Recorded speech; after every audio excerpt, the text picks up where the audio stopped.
আমাদের নবীকেও ভালোবাসা, মহাব্বত, চারিত্রিক এগুলো দিয়ে মানুষ দিন দিন ইসলামের দিকে ধাবিত হয়েছে। আমার নবী কোনো মানুষদেরকে টার্গেট করে নাই যে তোকে অবশ্যই মুসলমান হতে হবে, না হলে তোর এই বিপদ আসবে, তোকে আমি মারব কিংবা হত্যা করে ফেলবো, এরকম হুমকি আমাদের নবী পর্যন্ত দেয় নাই। অসংখ্য বড় বড় কাফেরদের সর্দার নবীর কথার মাধুর্য দিয়ে, নবীর চারিত্রিক সুন্দর আকৃষ্ট হয়ে তারা ইসলামের দিকে ধাবিত হয়েছে। সুবহানাল্লাহ। কারণ মানুষের প্রতি ভালোবাসা, কথাবার্তা, সুন্দর আচরণ এগুলো দিয়ে মানুষের মন জয় করা সম্ভব নাকি সম্ভব না? সম্ভব। আল্লাহ তাআলা নূহ আলাইহিস সালামকে পৃথিবীর মধ্যে প্রেরণ করেছিলেন। নূহ আলাইহিস সালামকে দাওয়াত দেওয়ার জন্য তার কওমকে আদেশ দিয়েছেন। আবার ওই নূহ আলাইহিস সালামের কওম নূহ আলাইহিস সালামকে নবী হিসেবে স্বীকৃতি দেয় নাই, নবী হিসেবে পছন্দও করে নাই। কারণ তাদের বাপ দাদা যেটা করেছে ওইটা বাদ দিয়ে নবীকে স্বীকার করা, এটা তারা কোনো প্রকার চেষ্টা করত না। তখন ওই তৎকালীন সময় আল্লাহ রব্বুল আলামিন নূহ আলাইহিস সালামের কওমকে একেবারে আল্লাহ তাআলা প্লাবিত করে পানির মধ্যে ডুবিয়ে চিবিয়ে তাদেরকে দুনিয়া থেকে বিদায় করে দেওয়া হয়েছে। আজকে দেখেন, সামান্য বৃষ্টি হলেই আজকে সিলেটবাসীর দিকে তাকান, অসংখ্য মানুষ কোরবান পর্যন্ত দিতে পারে নাই। তাদের ঘর বাড়ি, মসজিদ, তাদের পশুপালন সব কিছু ধ্বংস হয়ে গিয়েছে, মেসাকার হয়ে গিয়েছে। এই প্লাবিত নদীর পানি বাংলাদেশে ঢোকার কারণে বা পানি উপরে আসার কারণে অসংখ্য মানুষ আজকে ঘর ছাড়া, অনেক পশুপালন মৃত্যুবরণ করেছে, সন্তান সন্ততি মানুষজন মৃত্যুবরণ করে ফেলেছে। এগুলো আল্লাহর হয়তো পরীক্ষাও হতে পারে, আবার গজবও হতে পারে। আর ঘেটে দেখলাম ওই পাশের দেশ থেকেই তিস্তা নদীর বিভিন্ন ধরনের বাঁধা, এগুলো কয়েকটা ফাঁক খুলে দেওয়ার কারণে বাংলাদেশে পানি বেশি ঢুকেছে। কারণ সিলেট এমন অঞ্চলে অবস্থিত, ভারতে একেবারে কি পাশাপাশি, সীমানা এক পাশেই। তো এটা ঘেটে দেখলাম আসলে তারাই কিন্তু বাংলাদেশে পানি ঢোকার জন্য, তারা যাতে নিরাপদে থাকে, পানি যাতে তাদেরকে আক্রমণ না করে, মরলে বাংলাদেশের মানুষ মরক, আমরা মরতে চাই না। এজন্য তিস্তা নদীর যে বাঁধ, ওই কয়েকটি বাঁধের ফাঁক তারা খুলে দিয়েছে যাতে বাংলাদেশের মতো পানি ঢুকে যায়। তো এগুলো আসলে আমাদের গভর্নমেন্ট কিংবা দায়িত্বরত মানুষ যারা আছে, এই বিষয়ে যদি তারা সচেতন না হয়, আমরা তো আমাদের দেশের সম্পদকে হারিয়ে ফেলতেছি। আমাদের বাংলাদেশের মানুষ ক্ষতিগ্রস্ত হওয়া মানে আমরাই ক্ষতিগ্রস্ত হওয়া। ধন সম্পদের দিক দিয়ে, আর্থিক নৈতিকতার দিক দিয়ে আমরাই কিন্তু পিছিয়ে চলে যাচ্ছি। এই সাময়িক সময়ে আরেকটা বিষয়, যে রাসেল ভাইপার নামক একটা বিষধর সাপ বাংলাদেশে ঢুকেছে, এই খবর আপনারা জানেন? কথা বলেন, জানেন? রাসেল ভাইপার নামক একটা সাপ বিষধর, বাংলাদেশের দ্বিতীয়তম অন্যতম বিষধর সাপ বাংলাদেশের এখন প্রায় 30টি জেলার মধ্যে দেখা গিয়েছে।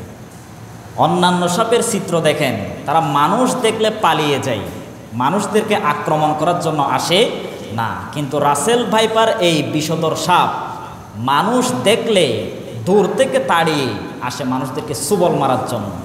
আর এদের বিষ দাঁত এমন বিষাক্ত, মানুষদেরকে কামড় দেওয়ার সাথে সাথে মানুষ মারা যায়। কারণ এর কোনো অ্যান্টিভেনম অর্থাৎ ওষুধ, এগুলো বিষাক্ত দূর করার জন্য কোনো মেডিসিন এখনো বাংলাদেশে তৈরি হয় না, কিংবা বাহির থেকেও আনা হয় না। অ্যান্টিভেনম কোনো প্রকার মেডিসিন নাই, যার কারণে মানুষ সাথে সাথে মারা যায়। এমন পত্রিকার মধ্যে এসেছে এই রাসেল ভাইপার এই বিষাক্ত সাপের কারণে বাংলাদেশে প্রায় এখন 15 জনের বেশি মানুষ মারা গিয়েছে। এটার খবরও আসলো। এই রাসেল ভাইপার নামক বিষাক্ত সাপ বাংলাদেশে কোনো বসবাস ছিল না, তাদের বসবাস ছিল ইন্ডিয়া, ব্রাজিলের আমাজন জঙ্গল, বড় বড় বৃহত্তম জঙ্গল, এদের বসবাস ওইখানে। ভারতের মধ্যে বেশি থাকে, ওই ভারত থেকে পানির মধ্যে আসে, পানি বাংলাদেশে ঢোকার কারণে, প্লাবিত হওয়ার কারণে এই বিষধর সাপ বাংলাদেশে আসার সুযোগ পেয়েছে। তো এগুলো বলার কারণ হচ্ছে কেন, নূহ আলাইহিস সালামের জামানায় এরকম পানির মাধ্যমে তাদেরকে আযাবের মধ্যে সম্মুখীন করে, প্লাবিত করে তাদেরকে দুনিয়া থেকে বিদায় করে দেওয়া হয়েছে। আমরা হয়তো জানি এটা প্রাকৃতিক দুর্যোগ, আসলে কিন্তু প্রাকৃতিক দুর্যোগ না, এটা হয়তো কারো ষড়যন্ত্র এবং আল্লাহর কি গজব, আল্লাহর কি গজব। এজন্য আমরা যতদিন নিজেকে বুঝতে না পারবো, নিজের দেশকে বুঝতে না পারবো, নিজের দেশের ভালোবাসা যতদিন সমৃদ্ধ করতে না পারবো, ততদিন এক এক সময় এরকম চিত্র আসবেই। কিছুদিন আগে দেখেন নাই, এই যে সেন্ট মার্টিন দখল করার জন্য মিয়ানমার থেকে 3টি বড় বড় জাহাজ, যুদ্ধ জাহাজ দিয়ে তারা আমাদের সেন্ট মার্টিনকে দখল করার জন্য তারা কাজ করতেছে। একটা বিষয় খেয়াল রাখবেন, বাংলাদেশের সেনাবাহিনী, নৌবাহিনী, বড় বড় যুদ্ধ বিমান কিংবা যুদ্ধ জাহাজ বাংলাদেশে কিন্তু আছে।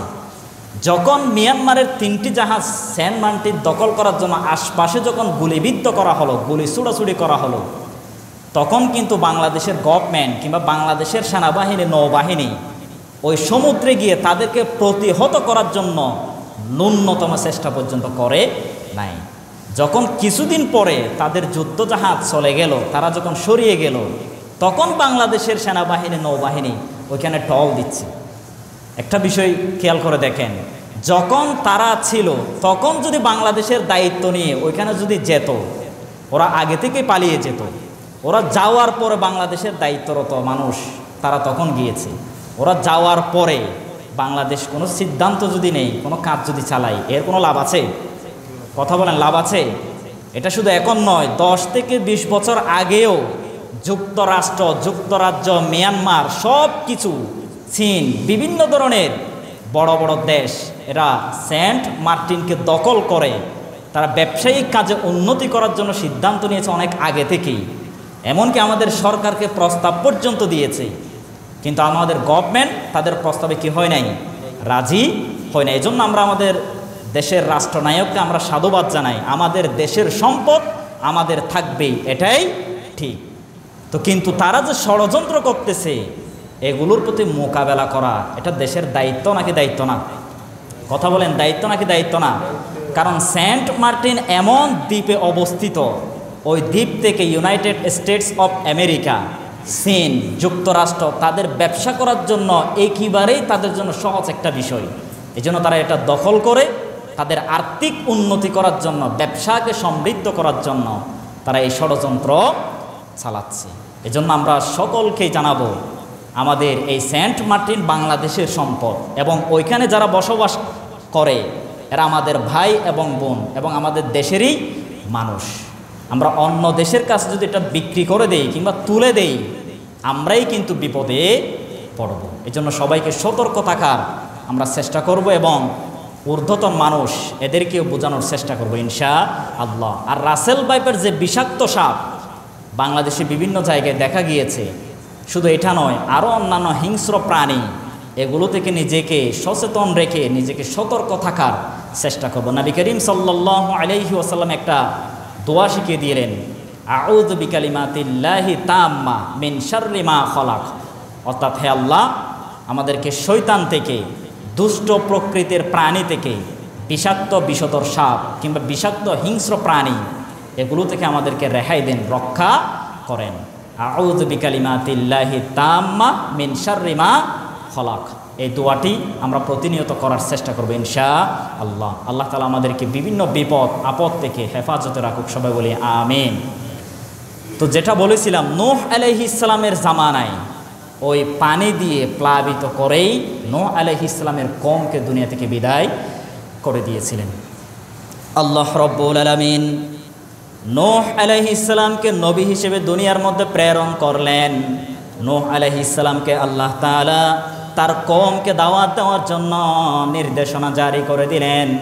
আল্লাহ তাআলা সূরাতুন নূহ এর 1 নং আয়াতে জানিয়ে দিলেন, ইন্না আরসালনা নূহান ইলা কওমিহি আন আনযির কওমাকা মিন ক্বাবল আইয়াতিয়াহুম আযাবুন আলীম। আল্লাহ তাআলা সুন্দর করে জানিয়ে দিলেন, আমি নূহ আলাইহিস সালামকে নবী হিসেবে প্রেরণ করলাম, তার কওমকে দাওয়াত দেওয়ার জন্য আমি নির্দেশনা জারি করে দিলাম। তারা যখন তার কওমকে আদেশ দিল, তোমরা আল্লাহর আনুগত্য করো, আমাকে নবী হিসেবে স্বীকৃতি দাও, তোমার রবকে তোমরা চিনে নাও, তখন নূহ আলাইহিস সালামের কওম নূহ আলাইহিস সালামকে নবী হিসেবে স্বীকৃতি দিল না, আল্লাহকে রব হিসেবে স্বীকৃতি দিল না। পরের আয়াতে আল্লাহ রাব্বুল আলামিন সুন্দর করে জানিয়ে দিলেন, ক্বালা ইয়া কওমি ইন্নী লাকুম নাযীরুম মুবিন। নূহ আলাইহিস সালাম তার কওমকে বলল, তোমরা যদি আল্লাহর আয়াতকে অস্বীকার করো, আমাকে নবী হিসেবে যদি মেনে না নাও, আল্লাহ রাব্বুল আলামিন তোমাদেরকে পাকড়াও করে ফেলবেন, দুনিয়া থেকে বিদায় করে দিবেন, তোমাদেরকে ধ্বংসের মধ্যে নিক্ষেপ করবেন। আমাকে নবী হিসেবে মেনে নাও, আমাকে নবী হিসেবে স্বীকৃতি দাও, তাহলে আল্লাহ তাআলা তোমাদেরকে শান্তি দিবেন, বিভিন্ন ধরনের আয় রোজগার ইনকাম সমৃদ্ধ করার জন্য ব্যবস্থাপনা সৃষ্টি করে দিবেন। পরের আয়াত আল্লাহ তাআলা জানিয়ে দিলেন, আনি'বুদুল্লাহা ওয়াত্তাকুহু ওয়া আতিউন। নূহ আলাইহিস সালাম তার কওমকে বলল, তোমরা আল্লাহর প্রতি ইবাদত করো, তোমরা যে মূর্তি পূজা শিরকি কাজের মধ্যে নিমজ্জিত থাকো, মাজারে গিয়ে সেজদা করো, আল্লাহকে নাফরমানি করো, শিরকি কাজের মধ্যে নিমজ্জিত করো, এটা আল্লাহ তাআলা পছন্দ করেন না। তোমরা যা কিছু চাও সব কিছু আল্লাহর কাছ থেকে চাও, আল্লাহকে রব হিসেবে মেনে নাও এবং আমাকে নবী হিসেবে তোমরা স্বীকৃতি দিয়ে দাও। সুবহানাল্লাহ। নূহ আলাইহিস সালাম তার কওমকে বলল যে, আমার কওমেরা শোনো, আনি'বুদুল্লাহ, তোমরা একমাত্র আল্লাহকে রব হিসেবে মেনে নাও এবং আল্লাহকে স্বীকৃতি দাও। আল্লাহ যে রব এটা মেনে নিয়ে এবং আমার আনুগত্য যদি তোমরা করতে পারো, আল্লাহ তাআলা তোমাদেরকে কখনো বিপদের মধ্যে ফেলে দিবেন না। আর আল্লাহকে যদি মেনে না নাও, তোমরা যে এই যে এখন শিরকি কাজে নিমজ্জিত আছো, কুফরি করো, নাফরমানি কাজ করো, পাপ কাজে নিজেকে জড়িত করে ফেলেছো, এই পাপ থেকে কখনো আল্লাহ তাআলা তোমাদেরকে মাফ করবেন না। আল্লাহ রাব্বুল আলামিন সূরাতুন নূহ এর 4 নং আয়াতে জানিয়ে দিলেন, ইয়াগফিরু লাকুম মিন যুনুবিকুম ওয়া ইউআখিরুকুম ইলা আজালিম মুসাম্মা। নূহ আলাইহিস সালাম তার কওমকে জানিয়ে দিল, তোমরা যদি আল্লাহকে রব হিসেবে মেনে না নাও, আল্লাহ তাআলা তোমাদেরকে কখনো মাফ করবেন না। আল্লাহ তাআলা তোমাদেরকে কখনো মাফ না করে জাহান্নামের মধ্যে নিক্ষেপ করবেন। আর তোমরা যদি আল্লাহকে মেনে না নাও, আল্লাহকে যদি মেনে নিতে পারো, তোমাদের পূর্ববর্তী সকল গুনাহগুলো আল্লাহ তাআলা মাফ করে দিবেন। সুবহানাল্লাহ। নূহ আলাইহিস সালাম তার কওমকে বলল, ইয়াগফির লাকুম যুনুবাকুম। যুনুবাকুম শব্দটি বহুবচন।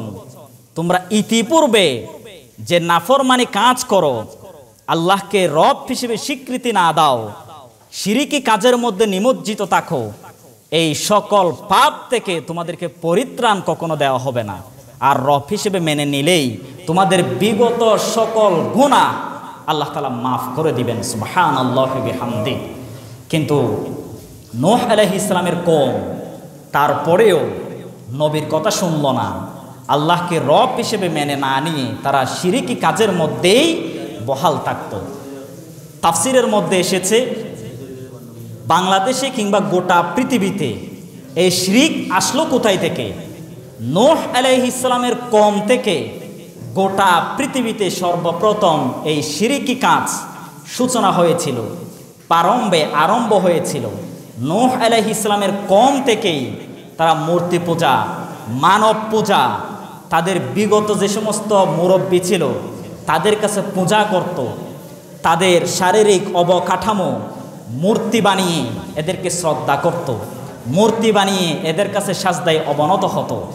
তখন থেকে এই শিরকি কাজ আছে, কিয়ামত পর্যন্ত থাকবে। বাংলাদেশ কিংবা গোটা পৃথিবীতে একটু লক্ষ্য রাখে দেখেন, মানুষ হয়ে মানুষের পূজারী, মানুষের কাছে মাথা নত, মানুষের কাছে মূর্তি পূজা না করে মানুষের মতো মূর্তি পূজায় তারা নিমজ্জিত করে। শুধু মূর্তি বানিয়ে পূজা করলেই মূর্তি পূজা না, আপনি মানুষের কাছে হয়ে মানুষের কাছে মূর্তি পূজা করেন, তাদের কাছে মাথা নত করেন, তারা যেটা বলে সেটাই করেন, এটাই হচ্ছে আসল মূর্তি পূজা। আমরা মনে করি হিন্দুরা মূর্তি পূজা করে, দুর্গা পূজা করে, আমরা তো মুসলমান, আমরা পূজা টুজা করি না। কিন্তু আপনি যে তাদের চাইতে বড় খারাপ কাজ করতেছেন এটা আপনি নিজেও জানেন না। ওই সময় তারা মূর্তি বানাতো পরে, মূর্তি বানানোর আগে তারা মানুষের কাছে মাথা নত করতো, মানুষের কাছে গিয়ে পূজা করত। আপনি হচ্ছে আমাদের রব, আপনি হচ্ছে আমাদের সব কিছু, আপনি আমাদের লিডার, এরকম কথাবার্তা বলতো। ওই শিরিকি কাজ, শিরিকি কর্ম এখনো আছে, কিয়ামত পর্যন্ত থাকবে। এজন্য এই শিরিকি কাজ থেকে আল্লাহ তাআলা স্বীকৃতি দিলেন যে তোমরা যদি এটা বহাল রাখো, তোমাদেরকে কখনো আমি মাফ করে দিব না, পরিত্রাণ দিব না, জান্নাতে কখনো দাখিল করাবো না। নূহ আলাইহিস সালাম পৃথিবীর মধ্যে সর্বপ্রথম রাসূল, আদম আলাইহিস সালাম, এরপরে নূহ আলাইহিস সালাম পৃথিবীর মধ্যে সর্বপ্রথম কি রাসূল। ওই যুগ থেকেই শিরিক, কুফরি মতবাদ এখনো বহাল আছে। এজন্য আমরা মানুষ হয়ে যদি আল্লাহর কাছে যদি স্বীকৃতি না পাই, আল্লাহর কাছে মাথা নত যদি করতে না পারি, এর চাইতে বড় ব্যর্থতা আর কিছু হতে পারে না। আল্লাহ রব্বুল আলামিন সূরাত নূহ এর ৫ নং আয়াতে জানিয়ে দিলেন, ক্বালা রব্বি ইন্নী দাআউতু কওমি লাইলান ওয়া নাহারা। নূহ আলাইহিস সালাম যখন তার কওমকে দাওয়াত দিল, তার কওম নবীকে স্বীকৃতি না দিয়ে দাওয়াত স্বীকার করলো না, নবী হিসেবে পছন্দ করলো না, তখন নূহ আলাইহিস সালাম আর কিছু করতে না পেরে আল্লাহর কাছে দরখাস্ত দিলেন, ওগো আল্লাহ, আমি আমার কওমকে অসংখ্যবার সতর্ক করার চেষ্টা করেছি, আপনার দাওয়াত আমি তাদেরকে পৌঁছে দেওয়ার জন্য সংগ্রাম করেছি, জিহাদ করেছি, তাদেরকে বুঝিয়ে সুজিয়ে লাইনে আনার জন্য চেষ্টা করেছি, কিন্তু আমার পক্ষে আর সম্ভব হচ্ছে না।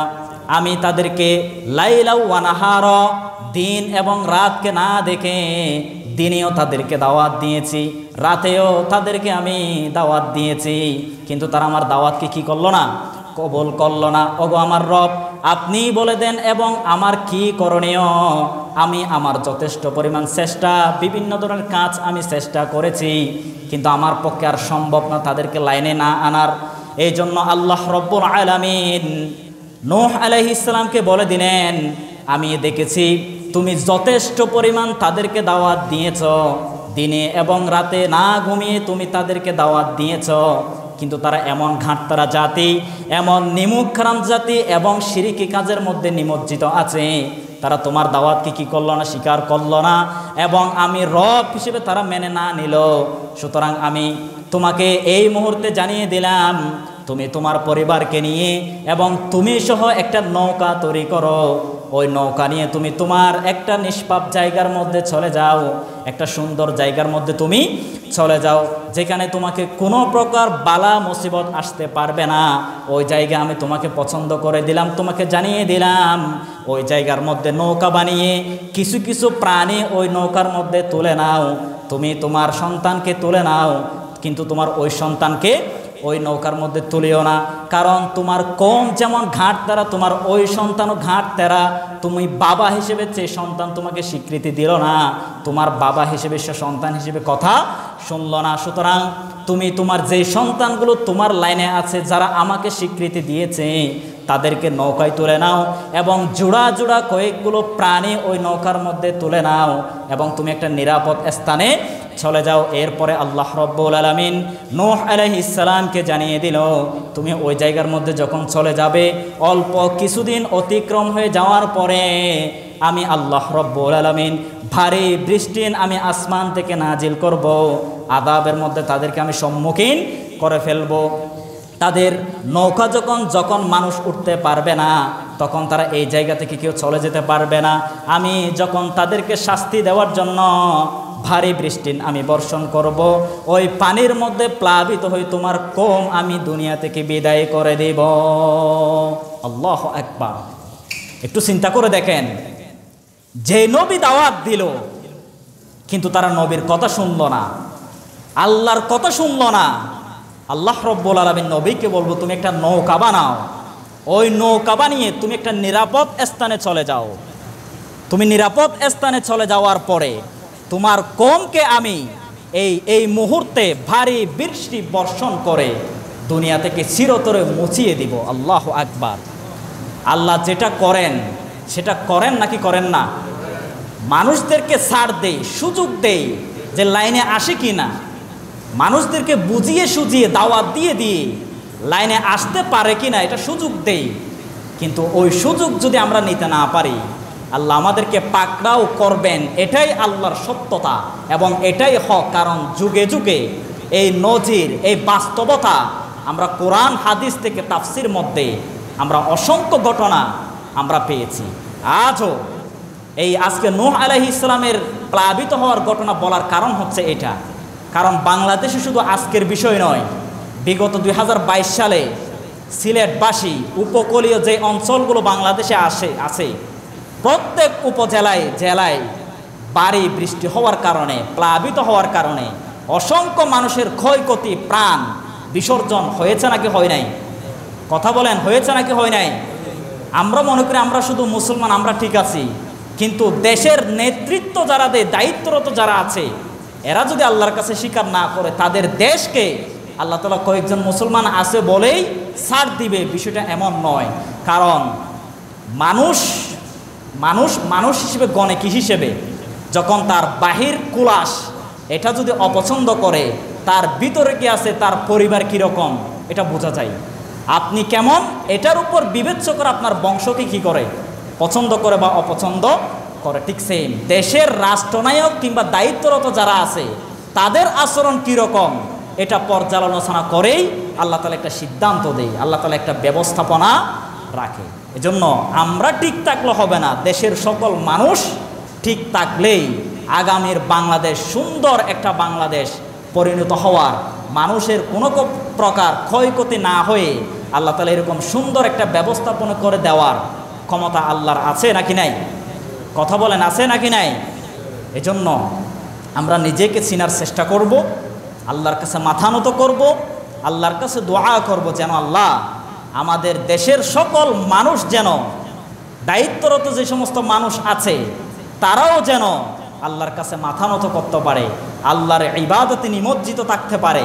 এই দোয়া আমরা প্রতিনিয়ত করব, চেষ্টা করব ইনশাআল্লাহ। আমরা বিগত কোরবান বিসর্জন দিলাম। কোরবানের কয়েকটি শিক্ষা আমাদের মৃত্যুর আগ পর্যন্ত স্মরণে রাখতেই হবে। কয়েকটি শিক্ষা আমরা অল্প সময়ে জেনে নিই। যেমন আমি সূরা সফফাতের 98 নং আয়াত থেকে 108 নং আয়াত পর্যন্ত গত জুমায় আলোচনা করেছিলাম।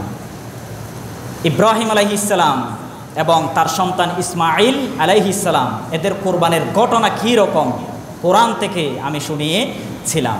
এই আয়াত থেকে কি কি শিক্ষা আমরা নিতে পারি এই বিষয়ে আলোকপাত করা হবে। যেমন 1 নাম্বার দেখেন, আল্লাহ রব্বুল আলামিন ইব্রাহিম আলাইহিস সালামকে দুনিয়ার মধ্যে প্রেরণ করলেন। 86 বছর কিংবা 100 বছর পর্যন্ত ইব্রাহিম আলাইহিস সালামকে সন্তান দেন নাই। তিনি তো পারতেন যে আল্লাহ আপনি আমাকে নবী হিসেবে পাঠালেন, কিন্তু আমার দোয়া আপনি কবুল করলেন না, আমাকে এত বছর সন্তান দিলেন না, এর চাইতে কষ্টের বিষয় আর হতে পারে না। এটা আবদার, অভিযোগ আল্লাহর কাছে চাইলে দিতে পারতেন, কিন্তু তিনি কি এই অভিযোগ আল্লাহর কাছে দিয়েছেন? কথা বলেন, দিয়েছেন? দেন নাই। রব্বি হাবিলি মিনাস সলিহিন, ওগো আল্লাহ আমাকে একটা নেককার ধৈর্যশীল আমাকে দান করুন। আল্লাহ তাআলা আয়াত সফফাতের মধ্যে তুলে দিলেন। 86 বছর মতান্তরে 100 বছর পরে ফাবাশশারনাহু বিগুলামিন হালিম, তোমাকে সুসংবাদ দিলাম ধৈর্যশীল, পরহেজগার, শক্তিশালী, হালিম সন্তানের সুসংবাদ আমি তোমাকে দিলাম। এই দুটি আয়াত থেকে শিক্ষা নেন। আমি আপনি বিয়ে করেছি 1 বছরও হয় নাই, 2 বছরও হয় নাই, 3 বছরও হয় নাই, মাজারে গিয়ে দৌড়াই যে আল্লাহ আমাকে সন্তান হয়তো দিবে না, মাজারে যাই মানত করি, ছাগল দিই, গরু দিই, বাবার কাছে সেজদা দিই, বাবার কাছে দোয়া করি, আল্লাহ হয়তো আমাকে সন্তান দিবেন না, কিন্তু বাবা চাইলে পারেন। এরকম মন মানসিকতা নিয়ে মাজারে গিয়ে দৌড়াই, এরকম নিমুখ খারাপ মানুষ আছে নাকি নাই? এখানে না থাকলেও আমি যেহেতু চট্টগ্রামে থাকি, আমার বাসার একটা কথাও মিথ্যা কথা বলতেছি না, আমার বাসার 1 কিলোমিটারের ভিতরে আমি একদিন গুনেছিলাম, আল্লাহর কসম 9টি মাজার। কয়টি? 1 কিলোমিটারের ভিতরে, এক এরিয়া নয়, 1 কিলোমিটারের ভিতরে 9টি মাজার। এবং মাজারগুলো গ্রামে অঞ্চলে চিপাই, মাজারগুলো এরকম না। প্রতিটি মাজারের অবস্থান হচ্ছে রাস্তার মোড়ে মোড়ে। কারণ তারা তো জানা আসলে এগুলো কোনো মাজার না, এগুলো কোনো পীরের কবরও না, এরা সকলেই জানে। কিন্তু ওই টাইলস, সিমেন্ট, বিল্ডিং এগুলো নির্মাণ করে মানুষদেরকে ধোঁকা দিয়ে টাকা নিয়ে তারা ব্যবসার কাজে কাজ করার জন্য তারা এই ষড়যন্ত্র, এরকম ব্যবসা করার জন্য এরকম ধোঁকাবাজি, প্রতারণা মানুষের কাছে করে। কারণ অসংখ্য মাজারের নাম আছে শাহ বদনা শাহ। কি নাম? বদনা শাহ। আচ্ছা, আপনার সুস্থ বিবেকে কি বলে? একজন মানুষের নাম বদনা কেউ রাখে? কথা বলেন, বদনা কেউ রাখে? তারা যদি পীর হতো, আলেম হতো, তাদের নাম কি বদনা থাকতো? তো যে শাহ বদনা, আল্লামা শাহ বদনা শাহ রহমাহুল্লাহ এরকম নাম দিয়ে যে মাজার খুললো, এটা কি আসলে মাজার? ওইটা কি আসলে পীর, নাকি তাদের ধান্দাবাজির ব্যবসা? স্পষ্ট এটা বোঝা যায়। কিন্তু মানুষরা না বোঝানোর কারণে ওই মাজারে গিয়ে সেজদা দেয়, নামাজ আদায় করে। এমনকি চট্টগ্রামে আমার বাসায় আরেকটা মসজিদও আছে, এই যে আপনাদের এরকম যে মসজিদ, মাঝখানে 2টা কবর। কয়টা? 2টা কবর মসজিদের মাঝখানে। কিন্তু হাদিসের মধ্যে স্পষ্ট এসেছে, যেই মসজিদে কবর থাকবে কিংবা কবরের পাশে হয়ে যারা মসজিদ নির্মাণ করবে, ওই মসজিদ নির্মাণ করাও হারাম, ওই মসজিদে নামাজ আদায় করাও স্পষ্ট হারাম। আপনার মন হয়তো বলে আমি মাজারকে সিজদা করতেছি না, কবরে সিজদা করতেছি না, আমি সিজদা আল্লাহকে দিচ্ছি। কিন্তু চাক্ষুষ দেখতে কীরকম লাগে? আপনার সামনে কবর, আপনি সিজদা দিচ্ছেন, বাহির থেকে কেউ মানুষ যদি দেখে, তারা অবশ্যই বলবে এটা সে আল্লাহকে সিজদা দিচ্ছে না, এটা মাজারকে কি দিচ্ছে? সিজদা দিচ্ছে। এজন্য নবী আগে থেকেই বলে দিল, কারণ কিয়ামতের আগে এরকম চিত্র আসবে। এটা নবী জানেন নাকি জানেন না? কারণ আল্লাহ তাআলা নবীকে সব কিছু জানিয়ে দিয়েছে। তো একটা মসজিদে 2টি কবর, ওই পীরের নাম দিয়ে তারা ব্যবসা করে। মসজিদে আর অসংখ্য মানুষ নামাজও আদায় করতে যায়। এটা দেখতে দেখতে দেখবেন আগামী কিয়ামতের আগে এরকম অসংখ্য মসজিদ আপনি দেখতে পাবেন। মসজিদের পাশে কবর থাকুক, সমস্যা নেই, কিন্তু মসজিদের আওতাধীন ভিতরস্থ অবস্থায় যদি কোনো কবর থাকে, এই মসজিদে সলাৎ আদায় করা স্পষ্ট হারাম। কোনো প্রকার নামাজ আল্লাহ তাআলা কবুল করবে না। এই আয়াত থেকে শিক্ষা নেন, আমরা যা কিছু চাইব কার কাছে? 2 নাম্বার শিক্ষা, ফালাম্মা বালাগা মাআহু সায়া, আল্লাহ তাআলা স্বপ্নের মধ্যে দেখালো তুমি তোমার সন্তানকে জবাহ করো। তিনি তো চাইলে পারতেন আমি মানব না, আমি আমার সন্তানকে জবাহ করতে পারবো না। এটা যদি বলতো, আল্লাহ তাআলা নবীর প্রতি, ইব্রাহিম আলাইহিস সালামের প্রতি খুশি হতেন নাকি বেজার হতেন? কারণ সে আমার আয়াতকে অস্বীকার করলো। আল্লাহর নবী যখন অস্বীকার না করে সরাসরি বলল, ঠিক আছে আল্লাহ আপনি যেটা বলেন সেটাই আমি করব, সাথে সাথে মেনে নিল। যার কারণে ইমামুন নাস হিসেবে ইব্রাহিম আলাইহিস সালামকে স্বীকৃতি দিলেন। কারণ আল্লাহর আয়াত শুনেছেন, বুঝেছেন, মেনেছেন। এখন আমাকে আপনাকেও কোরআনে অসংখ্য বিধান আমাদেরকে দিয়েছেন নাকি দেন নাই? এখন আমরা যদি না মানি, আল্লাহ এটা পারবো না, তাক বাদ দেন, তো আল্লাহ তাআলা আমাদেরকে পছন্দ করবেন নাকি অপছন্দ করে জাহান্নামে ফেলবেন? কারণ আল্লাহর আয়াতের অস্বীকার করা যাবে? কথা বলেন, যাবে? এটা থেকে এটা শিক্ষা নেন যে কোনো প্রকার আয়াতের বিরুদ্ধে গিয়ে, বিপক্ষে গিয়ে কোনো মতামত দেওয়ার সুযোগ পর্যন্ত আমাদের নাই। পরের আয়াতে দেখেন, ফালাম্মা আসলামা ওয়া তাল্লাহু লিল জাবিন। ফালাম্মা শব্দটি দ্বিবচন, বাবা এবং ছেলে তারা দুইজনে যখন সম্মতি দিল কোরবানি দেওয়ার জন্য। কারণ বাবা যদি বলতো আমি কোরবানি দিব, সন্তান যদি বলতো আমি কোরবানি দিব না, আমি আমার মৃত্যু করতে পারবো না, তাহলে কি এই আল্লাহর বিধান বাস্তবায়ন হতো? কথা বলেন, হতো? ফালাম্মা 2 বছর ইউজ করে দুইজনেই যখন রাজি হয়ে গেল আমার বিধান কায়েম করার জন্য, তারা দুইজন যখন রাজি হলো, তখন আমি তার সন্তানকে বাঁচিয়ে, আল্লাহর আসমান থেকে দুম্বা দিয়ে তার সন্তানকে বাঁচিয়ে দিলাম।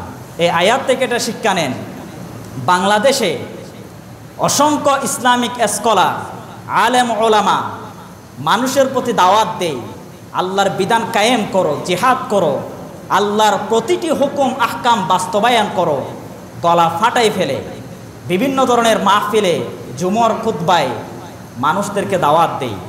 তো আমরা আমাদের দায়িত্ব শেষ করতেছি, কিন্তু যারা শ্রবণকারী, এই যে আপনারা যদি আমাদের ডাকে সাড়া না দেন, আমরা আল্লাহর বিধান কায়েম করার জন্য বলি, কিন্তু আপনারা যদি সায় না দেন, অ্যাকসেপ্ট না করেন, স্বীকৃতি যদি না দেন, আল্লাহর বিধান কি এই কশ্চিনকালে কিয়ামতের আগে কখনো কায়েম হবে?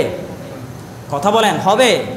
এই যে ফালাম্মা শব্দটি আমাদেরকে বোঝালেন, শুধু এক পক্ষ থাকলেই আল্লাহর বিধান কায়েম হবে না, উভয় পক্ষ যদি রাজি থাকে আল্লাহর বিধান কায়েম হওয়া একেবারে সহজ, একেবারে কি কোনো কঠিন ব্যাপার পর্যন্ত থাকবে না। অসংখ্য মানুষ হুজুরের কথা শুনে এই কান দিয়ে শুনলাম, অপর পাশে কি করলাম, তাড়িয়ে দিলাম। নূহ আলাইহিস সালামের কওমও এরকম, নবী এই কান দিয়ে শোনাতো, ওই কান দিয়ে তারা কি করে ফেলতো, বাহির করে ফেলতো। ওই যুগের অবস্থা বাংলাদেশের অবস্থা পুরোপুরি সেম, যার কারণে আমাদের দেশে গজব একদিন পরে আসবেই। কখনো আপনারা শুনবেন না যে বাংলাদেশ খুব নিরাপদে আছে, এই কথাটা আমরা শুনবো না। আপনি দেখবেন আজকে ঘুম গেছেন, কালকে সকালে উঠে দেখবেন যে ঢাকার ওই বড় বাজারে আগুন লেগেছে, অথবা ওই অঞ্চলে পানি ডুবে অসংখ্য মানুষ মারা গিয়েছে, অ্যাক্সিডেন্ট হয়ে 5 জন 100 জন মারা গিয়েছে। এরকম ঘটনা প্রতিনিয়ত বাংলাদেশে ঘটে নাকি ঘটে না? এগুলো আসলে প্রাকৃতিক সমস্যা কিংবা অ্যাক্সিডেন্ট নয়, এগুলো আল্লাহর আযাব, গজব। এটা স্পষ্ট বোঝা যায় নাকি যায় না? আল্লাহ তাআলা আমাদেরকে হেফাজত রাখুক, এবং আমরা যেন ফালাম্মা শব্দটি থেকে শিক্ষা নিয়ে উভয় পক্ষ রাজি হয়ে যেন আল্লাহর বিধান কায়েম করতে পারি, সেই প্রচেষ্টা অগ্রণী ভূমিকা পালন করেই যাব ইনশাআল্লাহ। আল্লাহ তাআলা আমাদেরকে বোঝার এবং আমল করার তৌফিক দিক। এই কোরবান দিলাম, কোরবান থেকে এই শিক্ষা নিয়ে আমরা যেন আমাদের জীবনে চলাচলে আমরা যেন এগুলো নিয়ম মেনটেন করতে পারি, সেই প্রচেষ্টা আল্লাহর কাছে করব। আল্লাহ তাআলা আমাদের দোয়া এবং আমাদের কর্ম সকল কবুল করুক, আমাদের কোরবান কবুল করুক। সবাই বলি আমিন। আসসালামু আলাইকুম ওয়া রাহমাতুল্লাহি ওয়া বারাকাতুহু। যারা সুন্নাত পড়েন নাই সুন্নাত পড়ে নেন।